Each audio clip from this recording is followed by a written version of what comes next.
What's up, guys? We are back with Brian Flynn, and we are going to talk all things Super 7.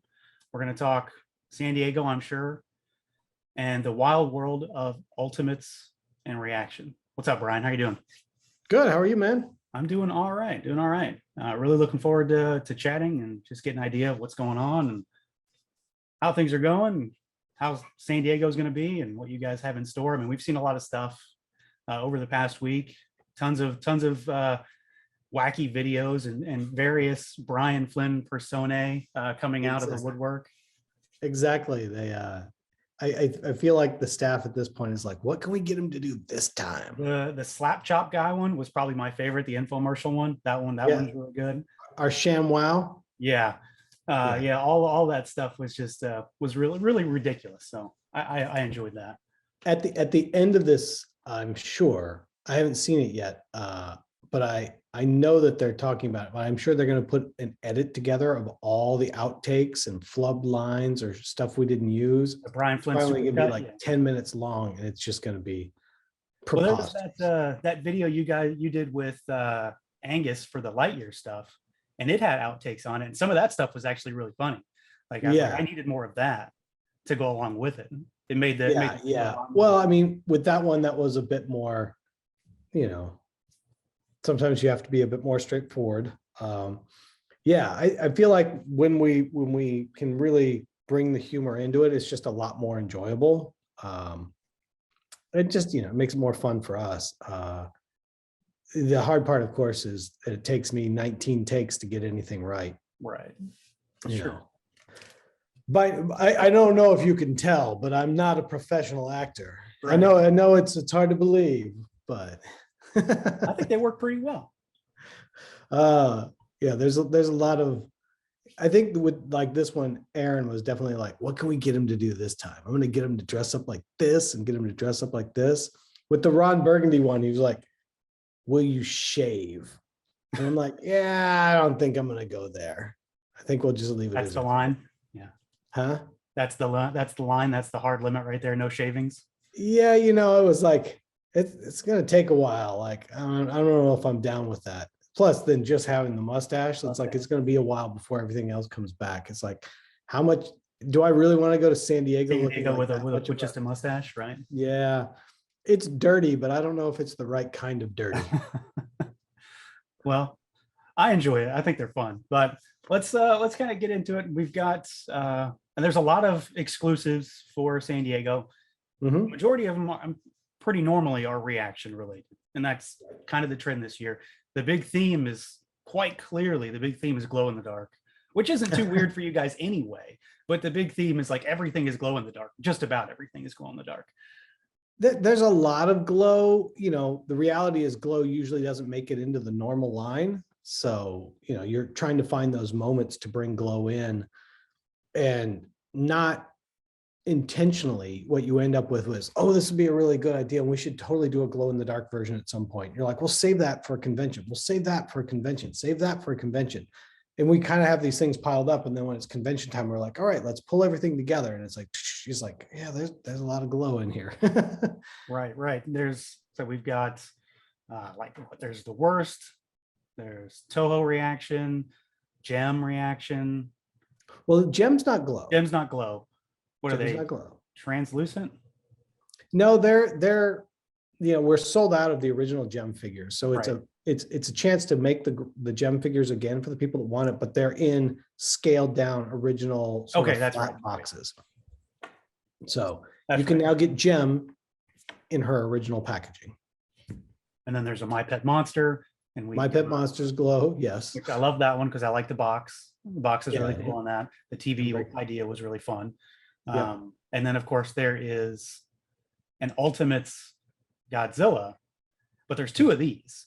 And one of them is glow and one of them is not. And they're obviously an homage to the Shogun. They're not an homage. They are. They basically are. Yeah. Let's be very clear. Yeah. Right. That is the Shogun Godzilla. So does this in any way indicate that you guys have Shogun Warriors again? No, it does not. So Shogun Warriors and then that was only one wave of reaction, and then it sort of went away. Well, the original Shogun Warriors that we have in the States that we know of at the States are multiple licenses in Right. Japan. So Dynamic Pro is a good chunk of them. That's Mazinger and Radiant and all that. And then, but like Goldrake or Grandizer, depending on what you want to call him, he's not. And basically they just went to Japan and went, that robot looks cool. That robot looks cool. That robot looks, didn't matter. They were from completely different TV shows. It's like somebody came over and made a super team. It was like, give me Magnum PI, Boss Hog, and Charlie's Angels. There we go. Here's a team. So getting the licensing goes is tricky. I would like to make some more stuff in that style, in that vernacular, with some of the things that we haven't gotten to yet. It's just sort of tricky. There's no other way to put it in dealing with licensors overseas. Like, if I was making it in Japan, it would be very different than making it over here. There's not a lot of level of trust that we're going to do what we say we're going to do, or that we're going to execute, that anyone on this side of the ocean is going to execute as they say they're going to. So there's an oversimplification for it. Gotcha. So okay, and you guys obviously stuck to very specific things in that first wave of reaction. It's very clear where things were oriented at the time. So yeah, we got, that was us getting dynamic. Right. We weren't able to get some of the other stuff, but we were able to get dynamics. We got through that, and hopefully we'll get back to dynamic one day, but not today. And this Godzilla is like a straight, just ultimate scale version of the Shogun, right? Same. Yeah, it's got the firing fist. It'll have the lever working the way, because we couldn't do that on the reaction. Right. It'll have the lever as the other one. And I mean, with the Shogun Godzilla, it was one of those where when we made the 3 3/4, like it made me so happy. I was so excited to make it, but I didn't really, I mean, I knew people would care, but I didn't think it was going to be it was one of the most popular releases we made in a very, very long time. It sold out pretty quickly, if I remember. And people went crazy for it. And so it's just fun. There's no other way around it. At this point, whatever versions have been released, I've got them. So it's a fun thing. When we talk about collectors and people that collect our lines, a lot of people do break across formats. Like, I'm really into reaction figures. I might pick up a couple ultimates here and there, but that's not really what I do. Or I'm really into that sort of 7-inch scale, Marvel Legends, whatever. And I really love the ultimates, but I don't really buy the reaction figures. So this was like, as we were coming back up for things, we were just like, well, why don't we make the Shogun available for that kind of collector? And it's cool to have on your shelf, but it doesn't really necessarily fit in exactly the same way everything else does, because it's like, it doesn't have all the points of articulations a traditional ultimate might have. But it's still like, I wanted that, but it doesn't really fit in with what I collect. Now I can have it. I can have that Godzilla on my shelf next to an Ultimates Godzilla. And like, I'm playing off my childhood past plus the modern sort of styling that I like. And plus, when scaling it up, then we could fit in the missile firing mechanism into the hand. We could fit in that stuff. So it was like, oh, we could really make it do some of the things that we couldn't make it do at 3 3/4. That would be really fun to do. That's cool. And then of course there's a glow in the dark version as well, because why not? And that was the same thing. Like, we're having these conversations about it. I'm like, oh, we got to make, because then it's like, do you make the dark green or do you make the olive green? Well, it's like, oh, well, most people had the olive green, not the dark green. So we got to make the olive green. And it was just, as we talked about it, they're like, glow in the dark would be so cool. And I'm like, if we come out with glow in the dark later, I mean, it's fine, but you start to get into that thing of like, are you guys just trying to bleed this mold, just reuse us kind of? And then I was like, okay, if we put it out at the same time, it obviously doesn't make sense historically, but it's fun to have. And if you're the guy like me that loves it and wants it, I'll buy both. Sure. But if you're that guy that's like, I just want the Shogun Godzilla, then you can have this. You don't have to have this. Usually when we get into some of the really weird, the weirder recolors and stuff, at least for me mentally, I try to go through like the scenario of what's playing out on the customer's brain and the collector's brain, and try to make it so it's like, you don't, when I make this stuff that's maybe, you know, non-canon, whatever you want to call it, is like, you don't need to have it. This is a nice to have if you're that collector. So I'm always trying to be like, if I put this out here, do people feel compelled that they have to get it to collect the line? Or if I put it here, is it like, I'm okay with avoiding that? Because we all can be, as collectors, like, you know, really, oh my God, I gotta have every version. Right. Yeah. I mean, Yeah. I identify with that statement. Oh, So, yeah. I'm clearly speaking from personal experience. Right. Here.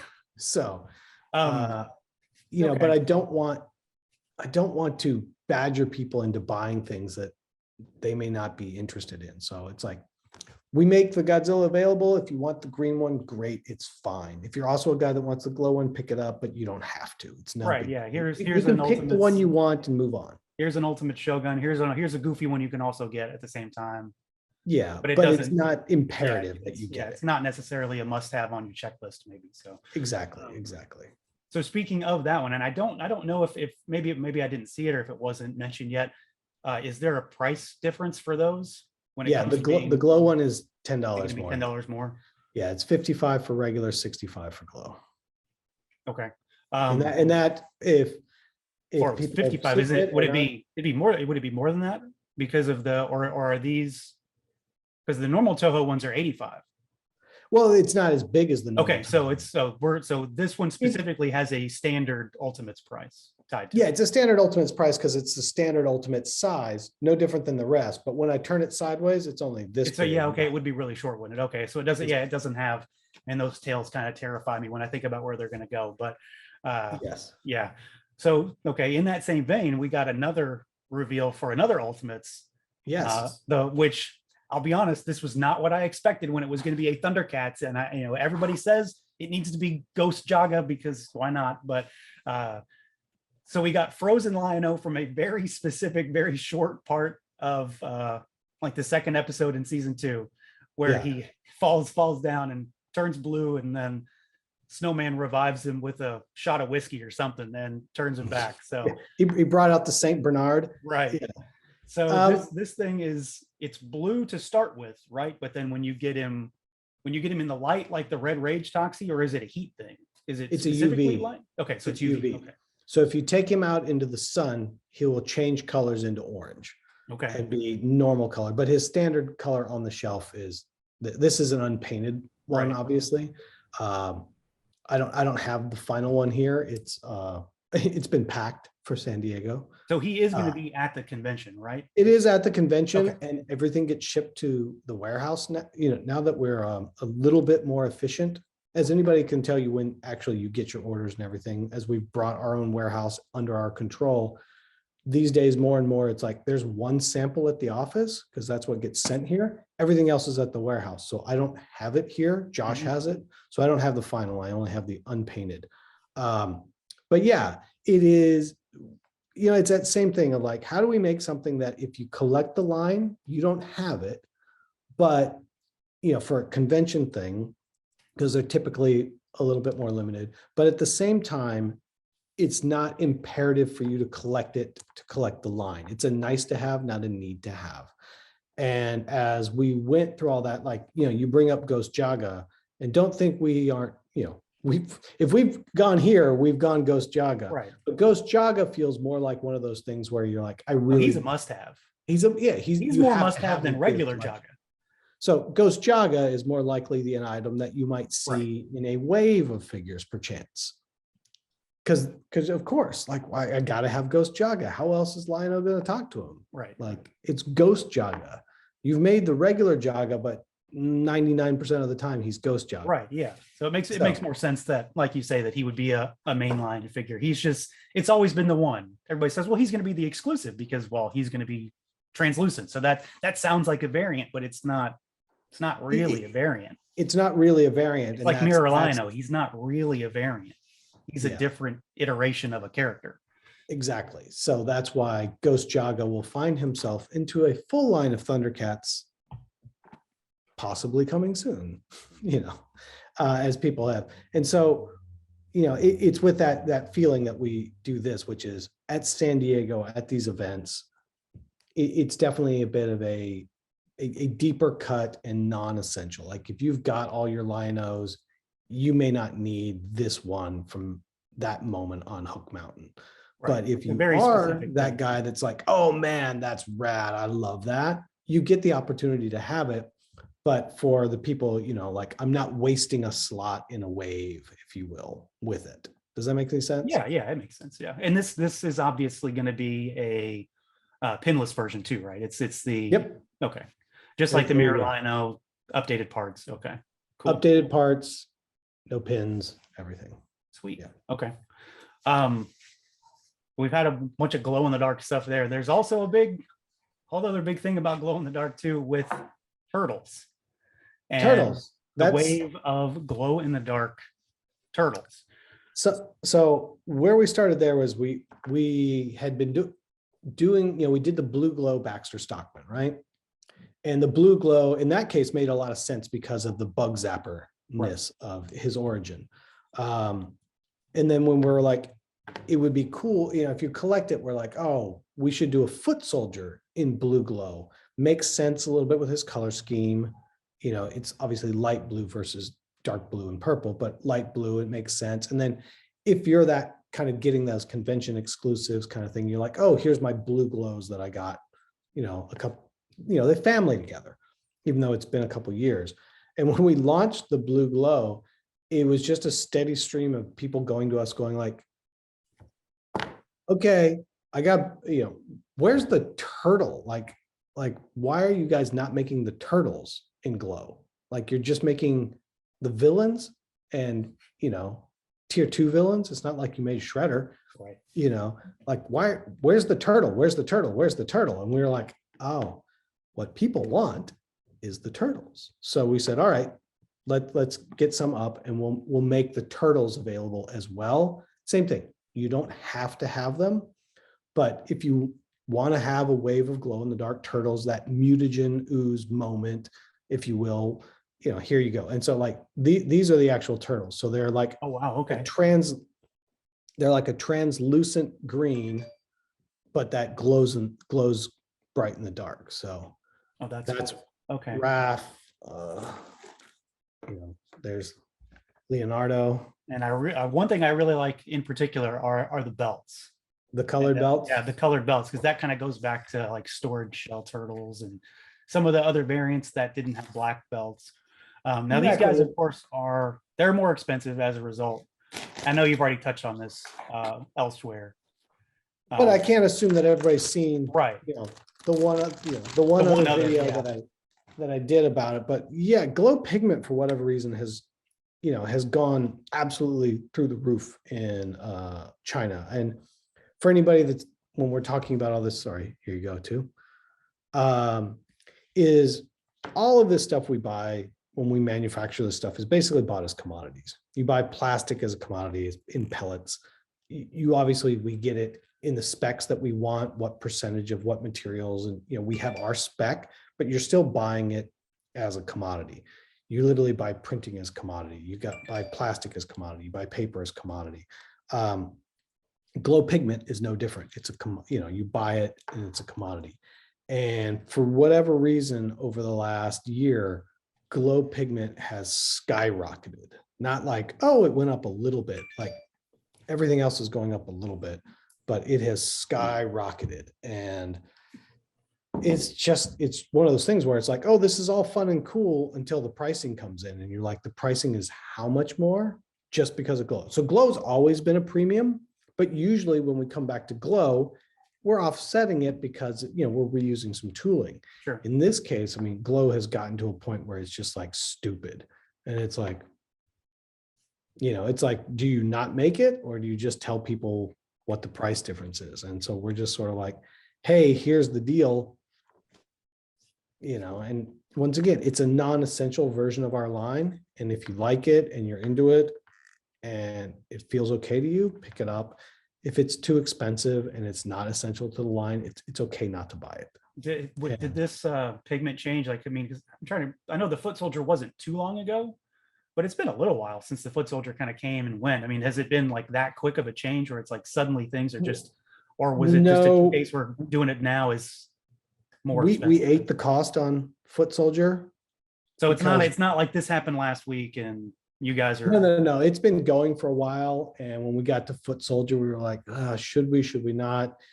And we decided not to, but it's same thing. And then when we did the turtles, it was up again higher. And we're just like, we can't not this time. At what point does it become like almost impractical to do this then? Well, like, is there like a limit? What I guess I maybe find out, right? What I expect will happen, granted, we have no obviously view into the geopolitical future of the world, but what I expect is that a year from now, especially if manufacturing and shutdowns and some of the other stuff sort of level off, is that you'll see the price come back down. I mean, shipping, like we were talking about a year ago, shipping was astronomical. I think we've talked about this before, like, a shipping container used to cost us $4,800. And at the height of shipping mania, it was $22,000 to $24,000 for a shipping container. Containers are down now. They're not down to pre-COVID, but they're down to 12, 13, a container. It's still almost triple what they used to be, but it's not 6x what they used to be. Yeah, so better, but not as good as it used to be. And it's the same thing. And trust me, if glow powder comes down cheaper, I'll be happy. And then I won't have to charge a premium for it. So ideally those figures would eventually come back down and be just regular price again. Right now, that glow pigment is it's just dumb. Okay. I don't know. There's not a better answer for it or a glamorous answer for it. It's just like, well, the economics are what they are. So they are what they are, but I don't think that makes anybody feel better. not necessarily, but the answer is better than nothing. So I'd rather know than not know. Yeah. And I mean, like I said, I can guarantee you if they were $55, I will sell more units of them than if they're $65. So it's in my best your goal interest. is not to sell less. So yeah, it's in my best interest to make them more affordable. But in a case like this, like, it's not like, oh, glow powder went up a little bit. It's like, oh, it's up 10x. So it's like that one additive throws it through the roof. gotcha. You're like, okay. Okay. Yeah. Okay. Let's switch gears to better things then. Talk about something positive. Better things. Do we have any new updates? You talked about this on the Fuchsia's interview, but not everybody watches everything. Updates on the big stuff: Turtle Van, Thunder Tank. Yeah, did you want me to go grab it real quick? Yeah, just for sake of having it. Just on for my sake, channel. if you didn't see it, why not? This thing, I can tell you right now, this thing is a monster. It's terrifying. It's so awesome. Hold on.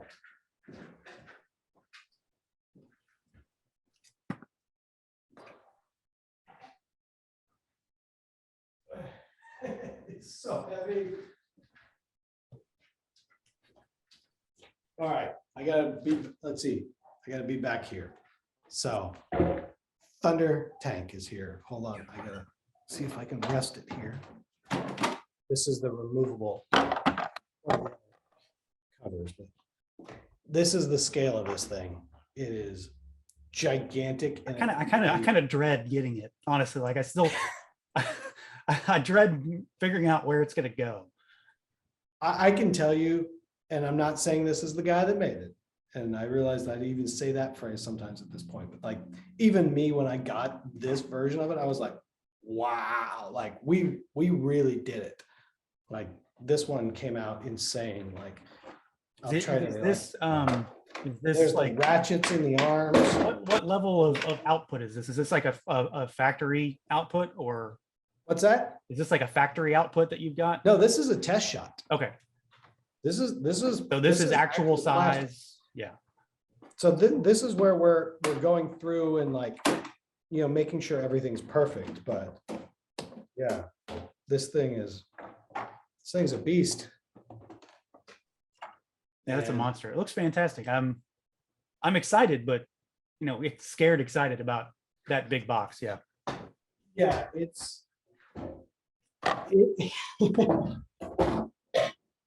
I think even for me, I was unprepared to how heavy it actually is. Like you pick it up when it comes in the mail, you'll be like, Jesus, like this thing is heavy. What are we talking, like 15 pounds or probably maybe. I mean, I say I'm worried about it and I'm sitting in front of Snake Mountain, but it's like this is a whole different thing. Like it's a whole different dimension with this because it's so wide. It is yeah, I'm because I assume that those, I'm gonna make a grand assumption here because we all own a gazillion of them for every reason, but that those are the IKEA 15-inch record. Yeah. So yeah, same thing. So this will not fit on top of those shelves. I could get a measuring tape and measure it, but it's wider. I kind of You figured might that. get- Yeah. I don't know if the whole tread would hang off or half the tread would hang off, but part of it would definitely hang off over the edge. But so there's that one, and I just got this one yesterday. So this is Oh, fantastic. test shots, unpainted, obviously, of Mandora's Electrocharger. And this thing's a lot bigger than I think a lot of people expect it's going to be too. Yeah, I mean, Because it fits. I mean, it fits at least 2 ultimates on it. Yes, exactly. So if Lionel only rides in the back though, so hold on. Right. See if I can get Lionel to ride in the back here. But I'll put him on here for the moment. That's a very quick, like, I'm not trying to pose him version, but yes. Lionel on the back, like he should be hugging Mandora. I secretly Yeah, love it's you, big. but can't Okay. tell you. That's cool. Yeah, I mean, because obviously this has never been made. She never made it into the line. And it has a stand, right? Yeah, so the wheels are tracked in, then these are the covers for the wheels. And then so you can make it smooth on the bottom, and then there's Okay. the stand so that she can fly into That's space. snazzy. Yeah, okay. That's cool. That's Yeah, and then I'll so have a for nice the bit of shelf wheels, right there. if you were to take off the covers on the wheels, you grab and slide that one out, and then you have to fold down this and pop out the back one down. Oh, cool. Okay. So And then you can cover all that stuff up on the bottom too. So it's clean with all those extra parts that you showed. yeah, so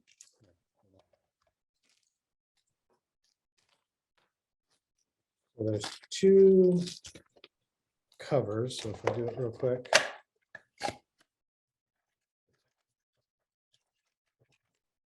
So there we go. Oh, okay. That's pretty invisible almost. Yeah. Yeah, and then you've got, the little same thing here, if I can pop it open, but you've got the kickstand as well. So if you need to prop it up like that, you can do that as well. But it'll balance on the tires and sit there. Then you've got her spray gun, the canister, obviously test shot, so it's in clear versus the color that it's supposed to be.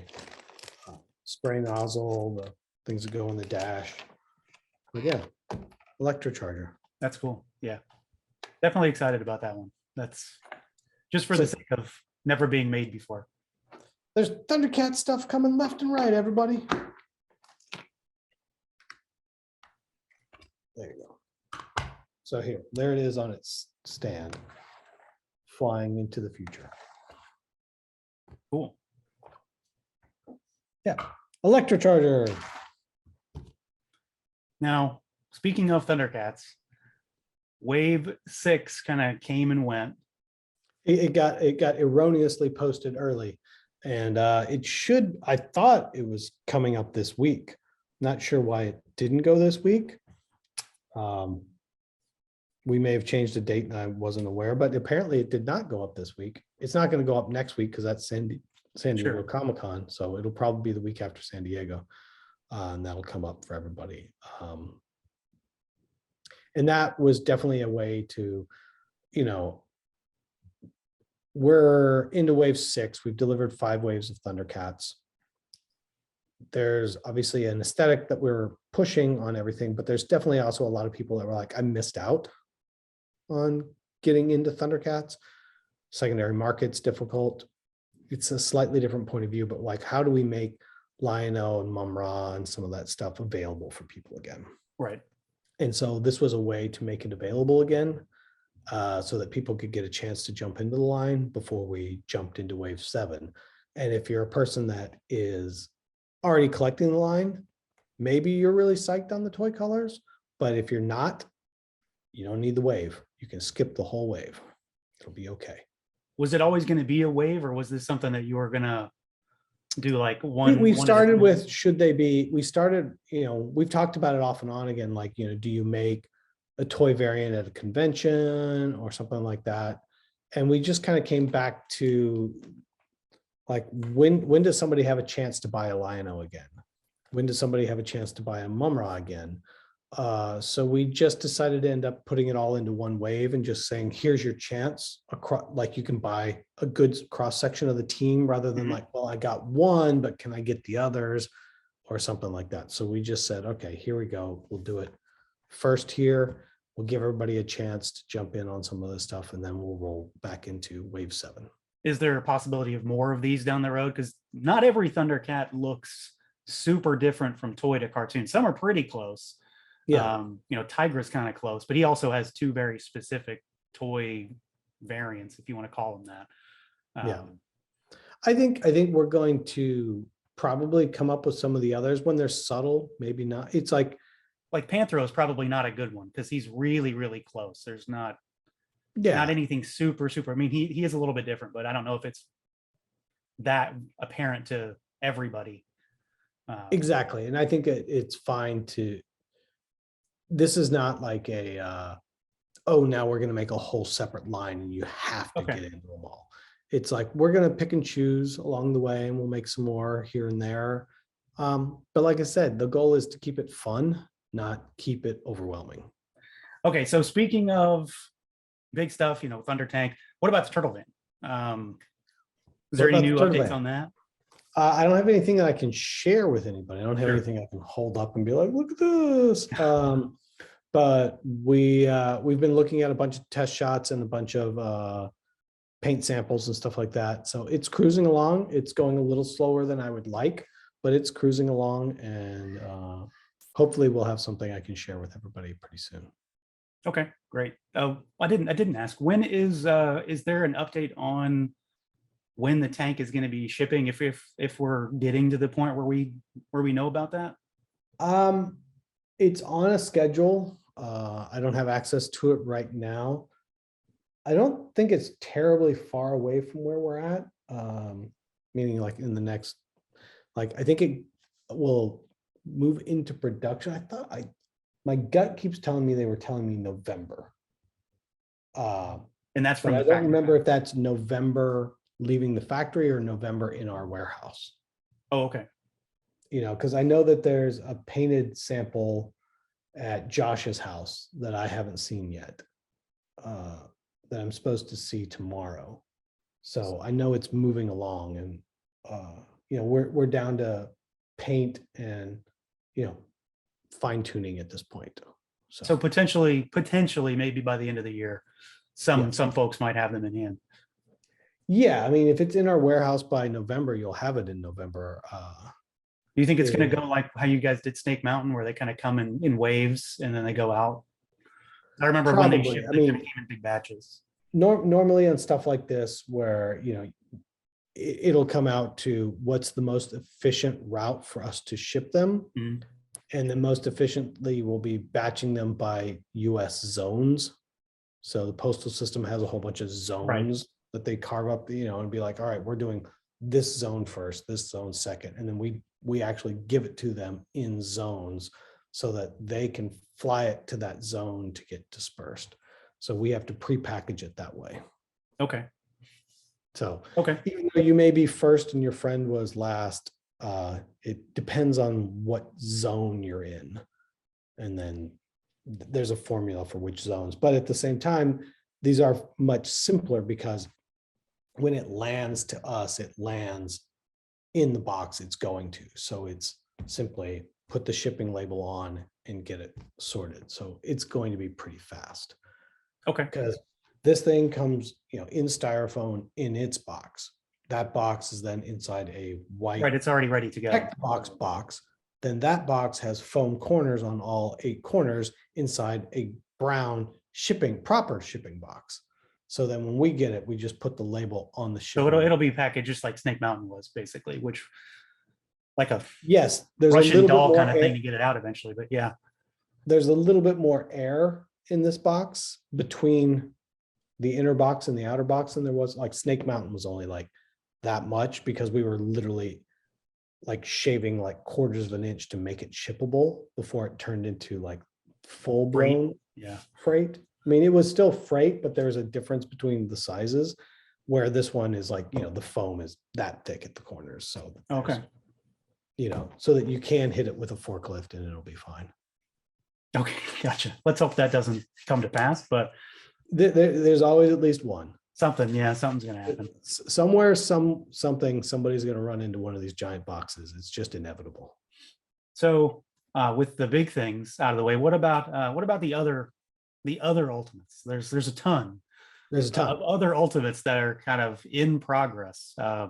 GI Joe, Power Rangers. We've got Toxic Crusaders coming back now, which was a bit of a surprise. Maybe shouldn't have been the biggest surprise, but it's like you've been hinting that it's been coming for so long that we didn't believe you anymore. Right. 3 Toxies later, we get and it'll be 4 eventually. We have the makings of a line. The makings of a line.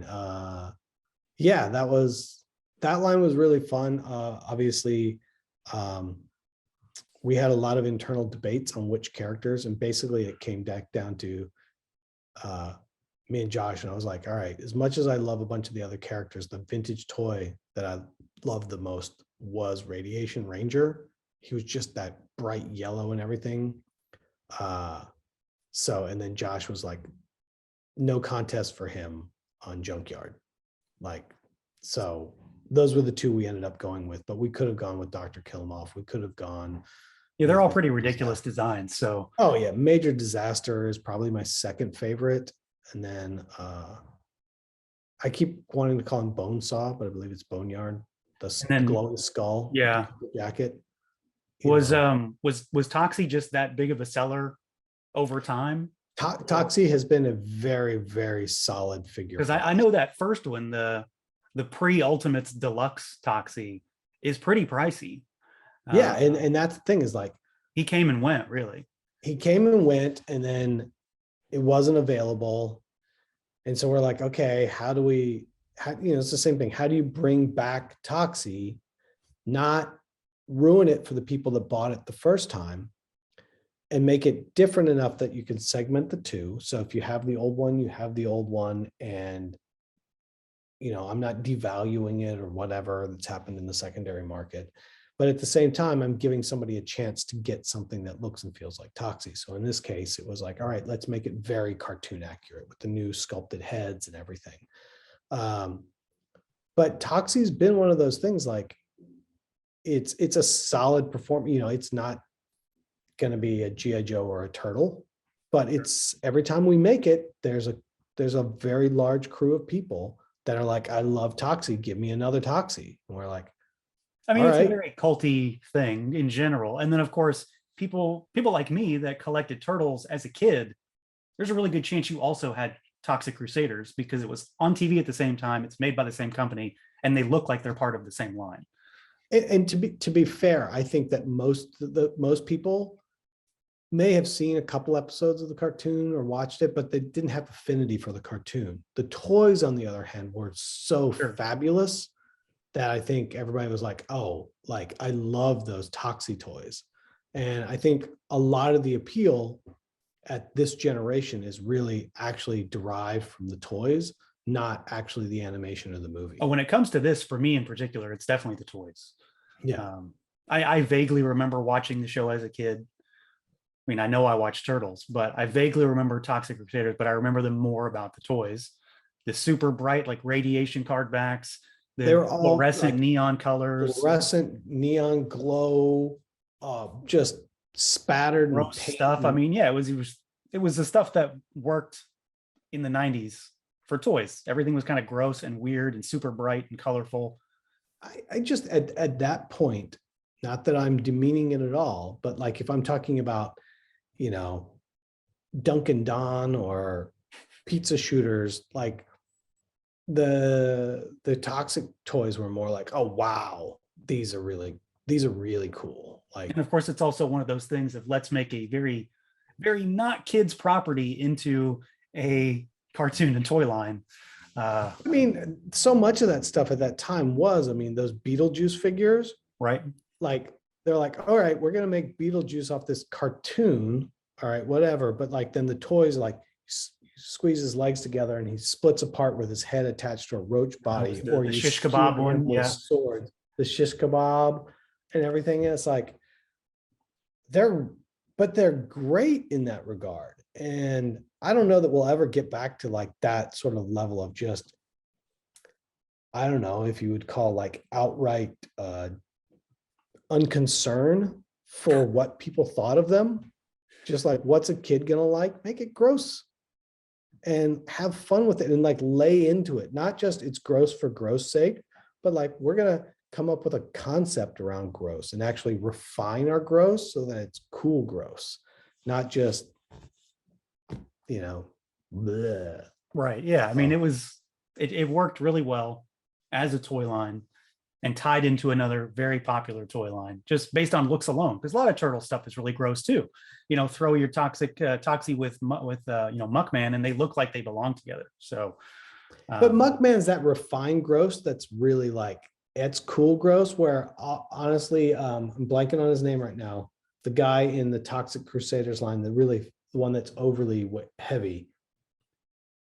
The big, with the tubes coming out of him and like the drool coming out. I can't think of his name at the moment, but yeah, I know what you're talking about. You know what I'm talking, where he was even as a younger, where I was like, he kind of, it's a little too human now.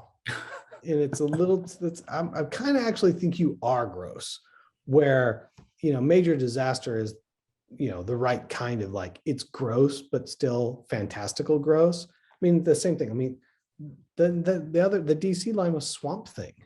Right. Like, yeah, we're going to make a line out of Swamp Thing for Why kids. not? And you're like, why not? And it all fit in perfectly.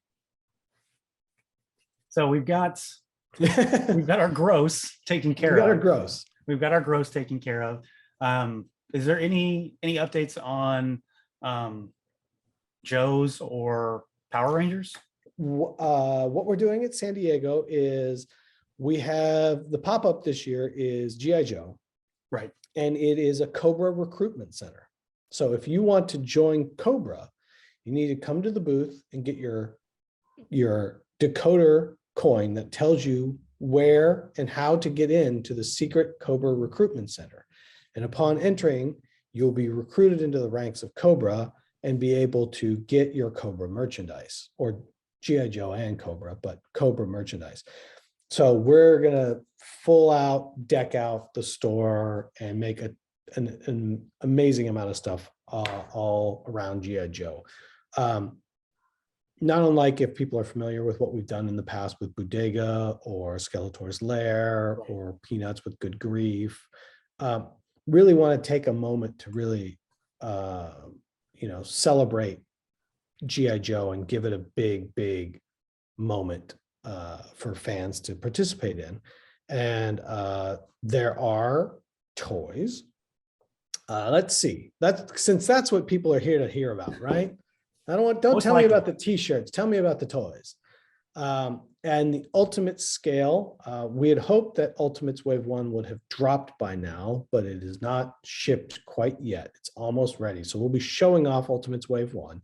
Okay. And the exclusive is a comic book inspired bat figure, Ultimate Bat. So it has different heads. It has different arms, different forearms, different elbows, different hands. It's got some different accessories. It's got the canister with the spores in it, and stuff. So it's a comic book rendition of Bat, and it's in blue, like the comic book one. So it's a whole different take on the Cobra Bat, but from the comic book side. It's not going to be there though, right? It's going to be there. Oh, okay. So it will be available. It will be available. Okay. Right now, what does it take to Gotcha. get you into this Cobra bat? Exactly. So no, he will be there. And originally everything was supposed to be there or have already shipped to you, but unfortunately he's beating everybody else to the States by probably about 2 months. Okay. So Joe's are pretty close still though. Okay.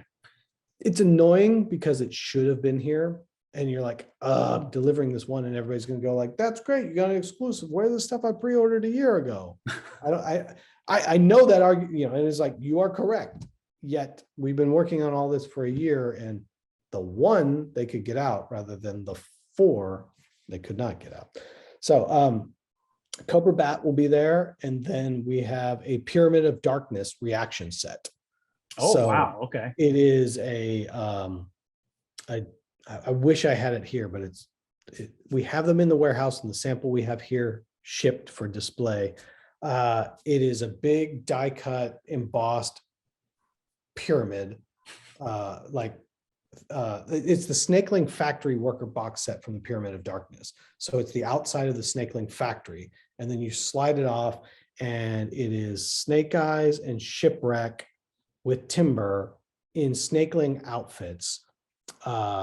So Shipwreck, you know, and then it's the Snakeling Snake Eyes with the hat, I believe, because he wears the hat for part of it and then takes it off and throws it off part of it.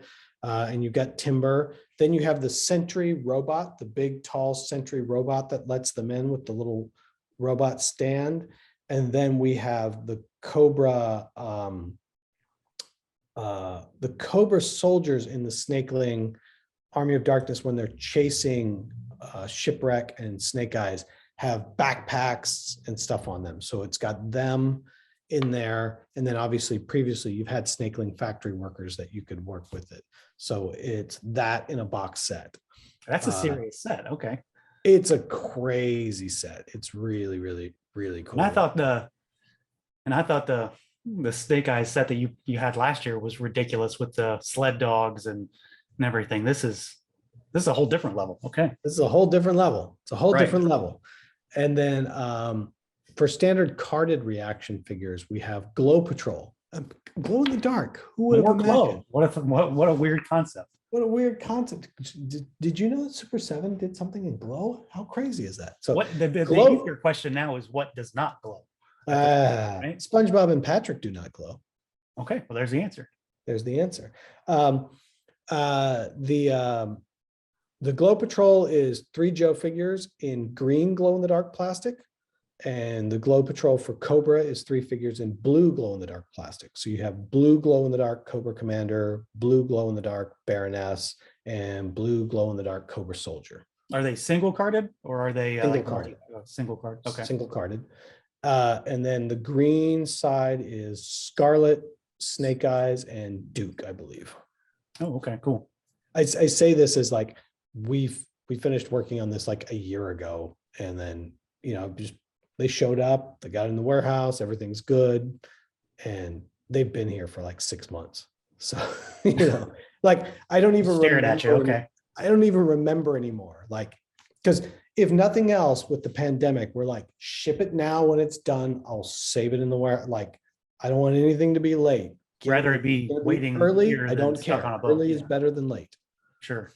Okay. So that's the plastic, which is really, I mean, all of the figures are really cool and it's super fun. Then there's just a whole bunch of other stuff. There's, a bunch of t-shirts and apparel.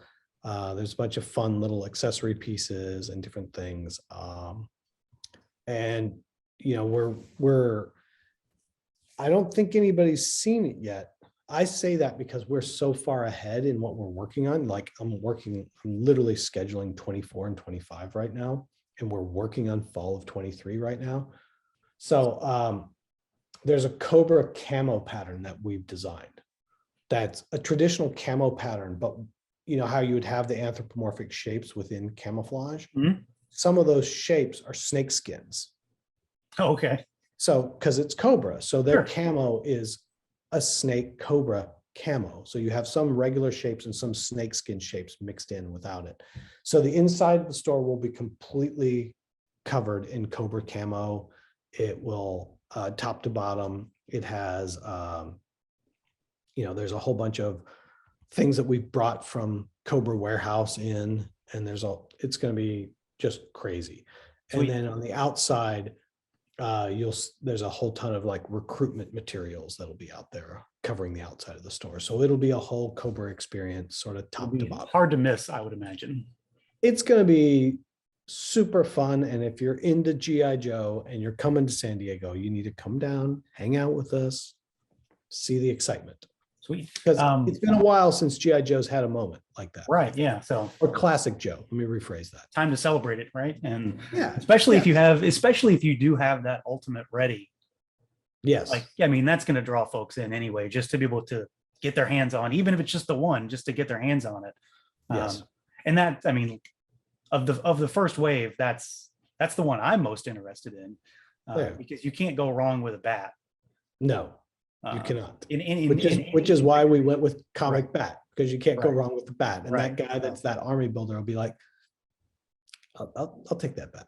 Right. Yeah. I mean, it's gonna go quick, I'm sure. So, speaking of conventions, obviously San Diego's a big thing. There's another convention coming up soon, Power Morphicon. Is there anything planned for Rangers? Yes. Are you guys going to be there? Obviously, don't spill the beans, but I believe we're going to be at Power Morphicon, but not as Super7 the brand. I believe the San Diego store will be attending Power Morphicon. So that obviously these are local conventions for us. So there's no reason that we shouldn't have a presence, especially for the local stores.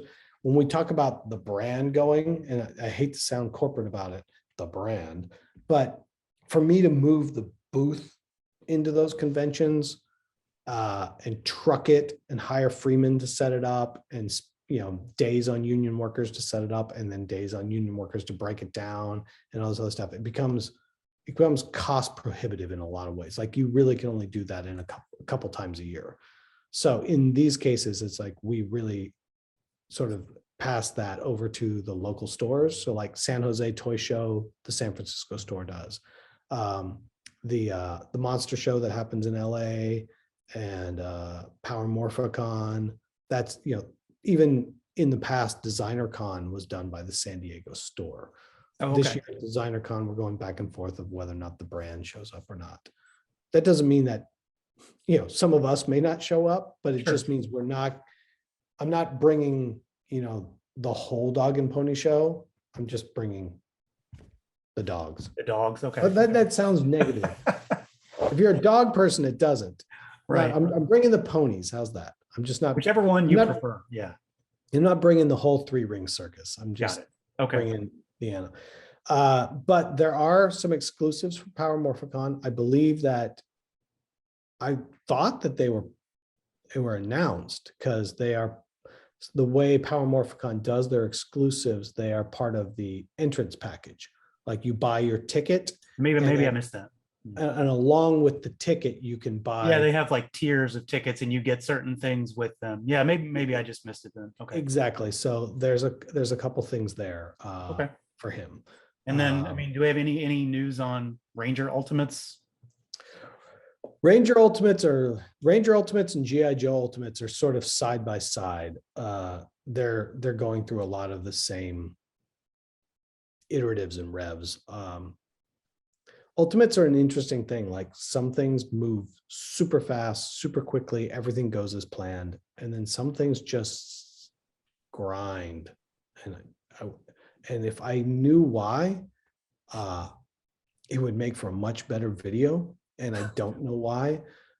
But Power Rangers Wave 1 and G.I. Joe Wave 1 have just taken a lot longer for some reason. The interesting part is that for both waves, Wave 2, because of whatever we learned on Wave 1 with that particular factory or engineering or whatever, is immediately applied to Wave 2. It's going to be like G.I. Joe Wave 1, will say it ships out, on month 1. G.I. Joe Wave 2 will be like 6 weeks after that. So we might see kind of the same thing we've seen with a bunch of the other waves, where there's kind of like an avalanche of Ultimates all at once in many cases. Yeah, you're going to see both of that for both Power Rangers and G.I. Joe. Like I Okay. said, GI Joe should have already been here, but it's going to be another 2 months or so. But then wave 2 is going to be like a month after that because it's still on time. So All right.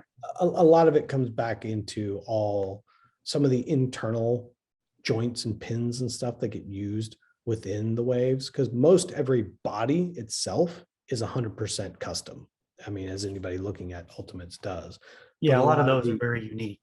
yeah, but a lot of the pins and how far, if we're doing the torsos like this and we're doing the waists like this with this particular mechanism, ball, where are the tolerances in here and what are we doing here and how deep does it reset?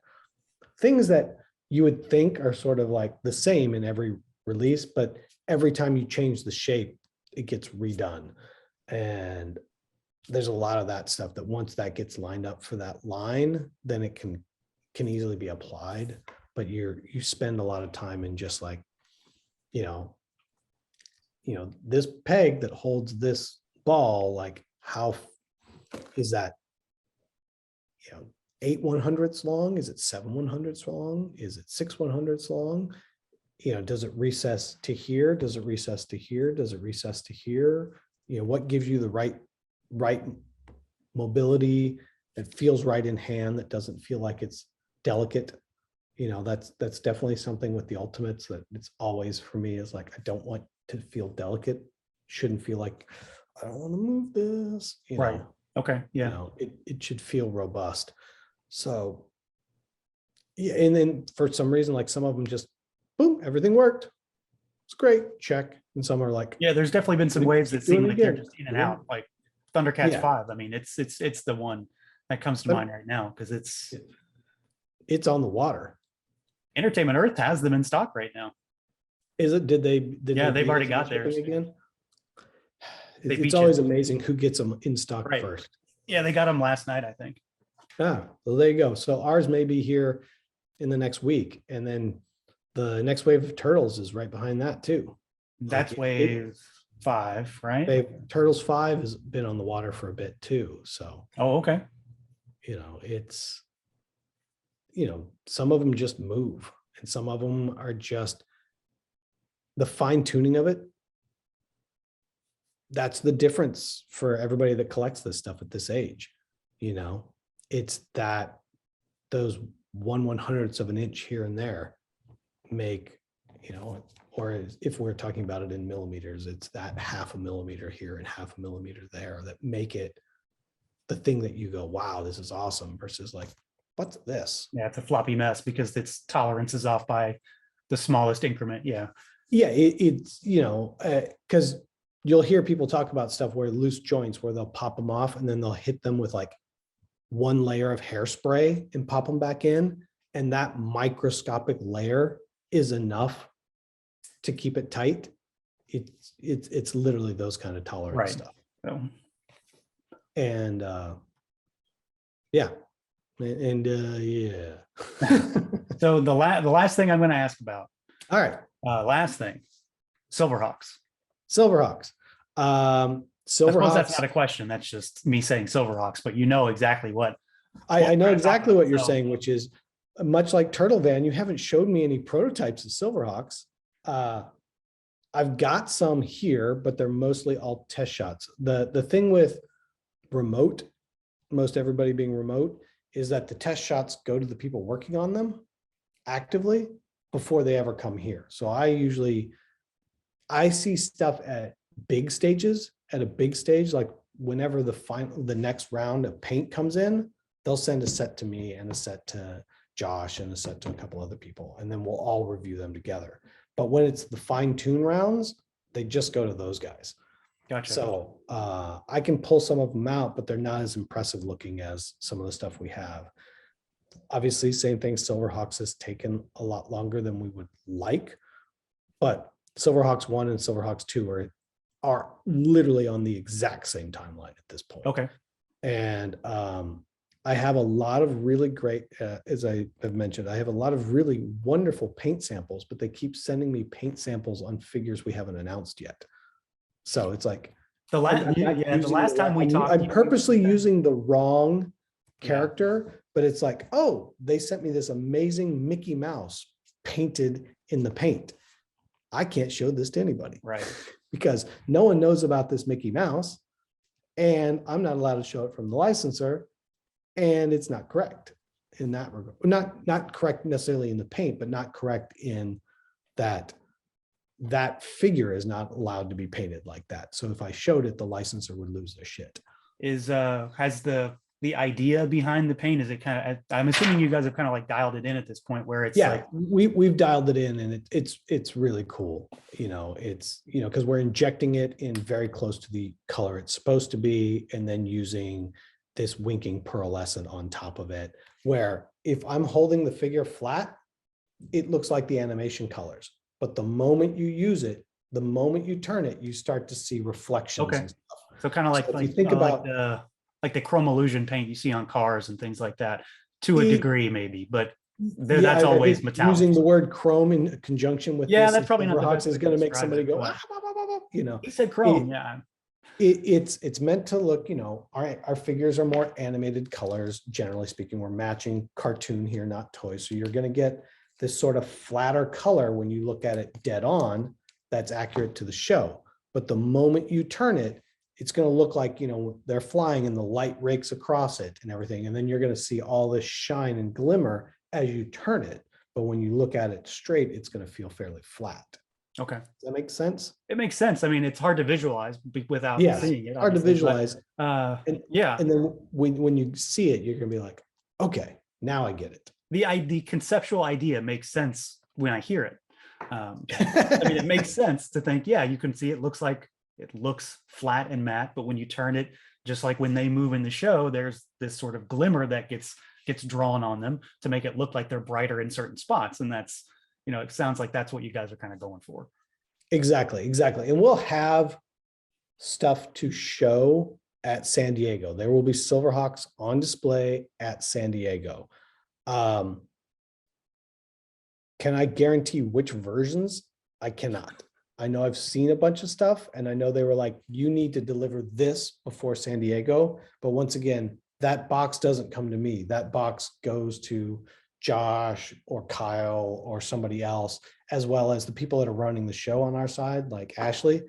That box ends up in Ashley's world. Like, here's the samples from the factory. Josh has made sure they're the right ones to show. I'm putting this with the rest of the stuff going to San Diego.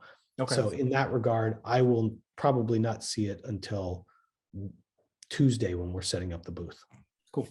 So in a week, I should be showing you some Silverhawks. It's gonna be exciting. That's exciting news on its own, just to finally get an idea of what we're working with, and to know that they're kind of tracking on schedule for 2 waves hitting kind of back to back almost. It's not even gonna be back to back. It's gonna basically be 2 weeks apart. Sweet. Like, very much we're done making this one. Now we're done. Now we're packaging this one. Right. And yes, the Monstar is, he's on the table here. We've got 652 left on this timeline. I'll grab Monstar. Run real quick and let's see if we can do it. Now, this is a very, very, very first test shot. So he's very loosey-goosey, but this is Monstar. This is Lion-O. It's just, he's so ridiculous. And like Mumra is massive, but he's nothing compared to this. The scale and the depth, the thick, here, I'll have to do it this way. The thickness, it's nuts. It's insane. He's huge and awesome. He's like, woo, wanna dance. Now, it's a behemoth of a figure. Behemoth. And he'll have the same kind of paint situation because he was kind of metallic-y red. So all of this stuff will be in family, in universe. Gotcha. So our goal is to make it look like it came off the cartoon from here, but have those metallic qualities as well. Excellent. Okay, cool. So, well, that about does it. That about does it. Oh yeah, I mean, like I said, I'll talk about toys anytime anybody. Oh, you got to do an interview and talk about toys. Oh, really? That sounds awful, right? It sounds terrible. Sounds Whatever. terrible. And and same thing. It's for me, especially when we get to this stage, like these just got here yesterday. Good So time. even though I did whoosh, last Right. I did not Friday, expect you were going to have those. Yeah. I didn't have these. This is because this is the extra. We got two sets, one for San Diego, one for here. I didn't, and that same box is when the Electrocharger came in. So, every day there's new stuff showing up. The hard part is that, lots of it is in this stage where I can't show it to somebody or Right. a light, or things I can't show. But in this case, leading up to San Diego, there's all sorts of fun stuff to show. Cool. Well, I mean, there's a lot of stuff coming. So I'm just waiting for the avalanche of ultimates to hit again, I suppose, Yes. at this point. Yeah. Sounds like Thundercats 5 is going to start a trickle. Definitely. There's a lot of cool Thundercat stuff in the works, and I think people are going to be really excited. Excellent. And it's a super fun line. It's the line I've wanted for a very long time. So keeps me going. Let's keep going. And I haven't had, I'm going to apologize in advance because I have not gotten a chance to watch your Chittara video, but how did you feel about Chittara? I liked her. I really liked her. I mean, I have some criticisms, but I don't think she was deserving of the worry from a lot of folks after you guys said that you were going to go back and fix her. Yeah. I mean, she's got the narrowest hips of any female figure. She moves well. I like the accessories that she comes with. She was a good all around figure. I mean, she goes very well with the existing cats. So yeah. And having the Mattel stuff already, I have a full team essentially. So at this point, waiting for whenever Super7 decides to do the kittens, and of course Snarf whenever we get to that point. But yeah, it was really fulfilling to see that one, and just to know that yes, things were changed, things were improved, and there wasn't cause for as much alarm once you guys said you were going to go back and fix her. Yeah. Just knowing that you guys were going to do that was a big thing on its own, especially since she had to be entirely remade. Yes. It just, I think that figure turned out great. I think within female figures, they're a loaded question for nearly every collector that they don't look at the same way on the male figures for any number of reasons. Everyone's got their own. There's a lot of people that would have liked her to be more vampy, more voluptuous. Chittara was someone's first crush, so yes, and it's like, we ran into this a lot with She-Ra. What people's expectations were of She-Ra sometimes had really nothing to do with the character that was on screen, and so that's a real fine line that we have to manage, because I don't want to make it, it's not, I'm not here to make bombshell Pumaira. I'm not making bombshell Lion-O, Lion-O doesn't have a giant jock at his waist, and Pumaira shouldn't topple over when you stand her up on the thing. So there's definitely some of that you have to contend with.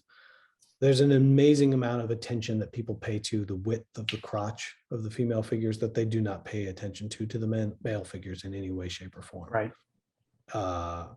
And that Pumaira's crotch is about as narrow as you can get and still pull it off. And looking at a lot of other female figures, there aren't really any others that are that narrow. But when you take a camera and you zoom in 700% on the crotch, it's going to look weird no matter what you do. Of course. So, but I'm psyched on it. I think she turned out amazing, and it looks. I've seen a lot of praise for her, so I think she makes a great addition. Gets us close to a full team for most folks, anyway. We're almost there. Trust me. I know what you guys need. Just a matter of time. I mean, it was really just nice to I don't want to sound negative by saying this, just to kind of be done with that kind of chapter of Thundercats. It's like we got wave 1, and then we got wave, what was next? Wave 3 was was next, and we got, wave 3. What we got at the time was solid. Scythe is arguably one of the best figures in the line so far, and then we got wave 4, which was just pretty much fantastic through and through. And then we went back to wave 2. Obviously, there were some issues with some figures there for folks, but yeah, I think getting Chittara really kind of put things back on track for me, I guess is a good way to say it. Just to know that like this is a good sign of where the line's going forward, with waves 3 and 4 in particular, because wave 4 feels like a whole different thing to me. Yeah, I think it's a weird thing where, you can work with a factory for years, and then one day it's just like, this turned out great. This turned out great. This turned out great. This turned out, what happened here? Or I don't want to do this anymore. It's just like, what? Well, we're busy with other clients that pay us more money. We're not working on your stuff. I've heard from some other people about certain factories that we've gone away from, where they're like, we had a project and we worked with them for 9 months, and then they just said, yeah, we're not making it anymore, and just sent us our tool back. Oh, you're like, what? It's that kind of derails with something else, and that was it. You're like, oh, okay. It's just it's very interesting, because it doesn't always, nothing ever stays the same. We're gonna do some bad high school quote there. Nothing ever stays the same. It's like, we've worked with you for years. What happened here? Or you made this and you made this. How can you not make this? Could be that people left. Could be that knowledge left. Could be that they're not interested in that anymore. And so they don't try, because they don't want you to come back, but they have to kind of do it because you asked, because they want to do this other business. There's a lot of goofiness out there. Cool. Well, I'm looking forward to what's coming. It's waves 1 through 4 are done. They're in the books. We got them. Wave 5 is coming real soon. Wave 5, or if we're talking about Thundercats, wave 5 is going to land soon. Wave 6 should be up in no time. Wave 7's already ready to go. For everybody's knowledge, if you will, we were just going over the line list for wave 10. So we're that far. We're going to 2024. So wave 10 is almost in the books. Literally bring it on. I'm surrounded by all these Motu Classics figures. Like, I envision something like this for Thundercats. My wife may not really appreciate that, but she's not down here. So, but I know it has the capability of getting to, maybe not this, because Motu has a lot more than Thundercats does, but it can be an extensive line with there's a lot of characters out there. And you guys have only scratched the surface, really. Like, there's so much. We're in the core of the core still. So there's all sorts of weird stuff out there, crazy, goofy looking things, stuff that was never possibly ever going to be made in the vintage line. So yeah, and just even here, already through this call, just randomly, it's like, where's Ghost Jaga, Wily Kit, Wily Cat, Snarf? Everybody wants their Snarf. Those are big characters, right? And we haven't even gotten to those yet, much less all the other stuff we've got planned. So there's plenty of room for Thundercats. There's some really cool stuff in the works. People are going to be excited. It's going to be awesome. That's what we need. So that's what we need. All right. Well, that's it. I've already said that before. Now that's it. That's it. Yeah. I appreciate your time. All right. As always, great talking to you. And I'm assuming by your tone, I will not see you in San Diego. I will not be at San Diego, unfortunately. We're going to try for next year, but we're not going to be there this year. Next year, we'll get the whole crew together at San Diego. I'm looking forward to it. That'll be awesome. Well, thank you very much for your time and everything. And have a happy virtual San Diego Comic-Con. Yeah, it's going to be a lot of staring at phone and computer screen to see what's out, what's this, who showed what's what. The refresh? What did nobody announce? Right. What's the secret item? F5 button? Yeah. So Exactly. Have a good San Diego. And I do again appreciate your time. Thanks for chatting. Thanks for No talking. problem. Take care. All right, Jim. Brian. Take Bye. care.